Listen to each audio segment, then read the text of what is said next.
এই মুহূৰ্তত দিবলৈ ওলাইছে এটা ব্ৰেকিং নিউজ। ৰূপৈহাটৰ শপতকাৰ হাইবুল্লা নামৰ যুৱকজনৰ বহিৰাজ্যত ৰহস্যজনক মৃত্যু। ৰূপৈহাটৰ শপতকাৰ যুৱক হাইবুল্লা কৰ্মসূত্ৰে গৈছিল বহিৰাজ্য কেৰালালৈ।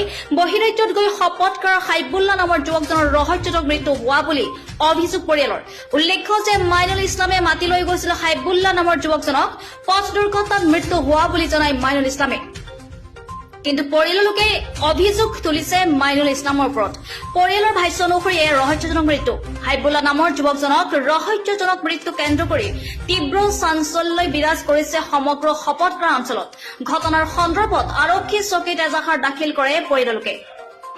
আমি পুনৰবাৰ জনাইছো এই মুহূৰ্তৰ এটা গুৰুত্বপূৰ্ণ খবৰ, এটা ব্ৰেকিং নিউজ। ৰূপৈহাটৰ শপতকাৰ হাইবুল্লা নামৰ যুৱকজনৰ বহিৰাজ্যত ৰহস্যজনক মৃত্যু। ৰূপৈহাটৰ শপতকাৰ যুৱক হাইবুল্লা কৰ্মসূত্ৰে গৈছিল বহিৰাজ্য কেৰালালৈ। বহিৰাজ্যত গৈ শপতকাৰ হাইবুল্লা নামৰ যুৱকজনৰ ৰহস্যজনক মৃত্যু হোৱা বুলি অভিযোগ পৰিয়ালৰ। উল্লেখ্য যে মাইনুল ইছলামে মাতি লৈ গৈছিল হাইবুল্লা নামৰ যুৱকজনক আৰু পথ দুৰ্ঘটনাত মৃত্যু হোৱা বুলি জনায় মাইনুল ইছলামে। কিন্তু পৰিয়ালৰ লোকে অভিযোগ তুলিছে মাইনুল ইছলামৰ ওপৰত। পৰিয়ালৰ ভাষ্য অনুসৰি এয়া ৰহস্যজনক মৃত্যু।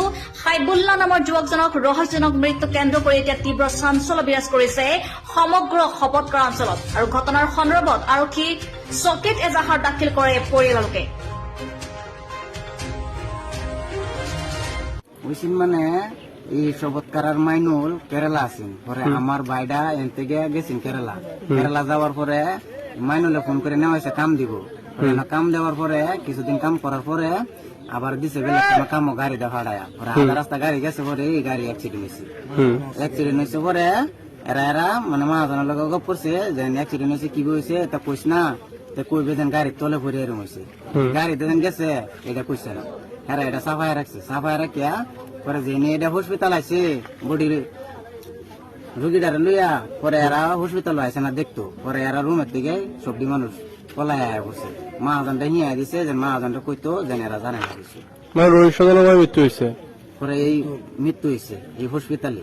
রহস্যজনক মৃত্যু হয়েছে না। তারপরে আপোনালোকে এফআইআর করেছে? এফআইআর করিছো। নাম কি আছে রে?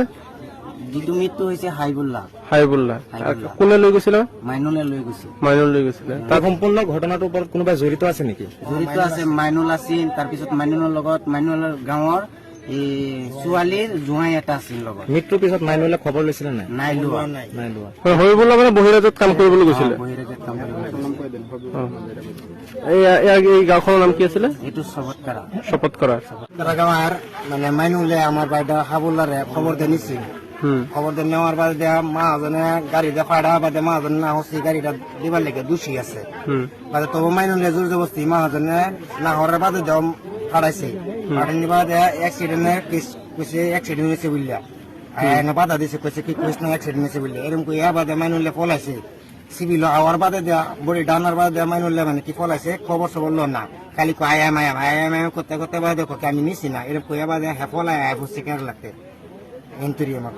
আপোনালোকৰ কিবা সন্দেহ আছে নেকি? সন্দেহ আছে, মাইনুলৰ ওপৰত সন্দেহ আছে। এই ক্ষেত্ৰত চৰকাৰক কি আহ্বান জনাব? চৰকাৰক এইটো আহ্বান জনাম মানে মাইনুলৰ ওপৰত কিবা এটা ব্যৱস্থা কৰিবলৈ। এফআইআৰ কৰিছে নে এই ক্ষেত্ৰত? এফআইআৰ কৰিছো, আমি কেৰালা কৰিছো। এফআইআৰ কৰিছে? এতিয়া ৰিপৰ্ট কেইটা নিদিয়ে সিহঁতে। এই গাঁওখনৰ নাম কি? গাঁওখনৰ নাম শপতকাৰা। এইটো মানে অসমৰ যুৱক মানে বহিৰাজ্যত কাম কৰিব গৈছিলে। বহিৰাজ্যত কেৰালাত কাম কৰিব গৈছিল।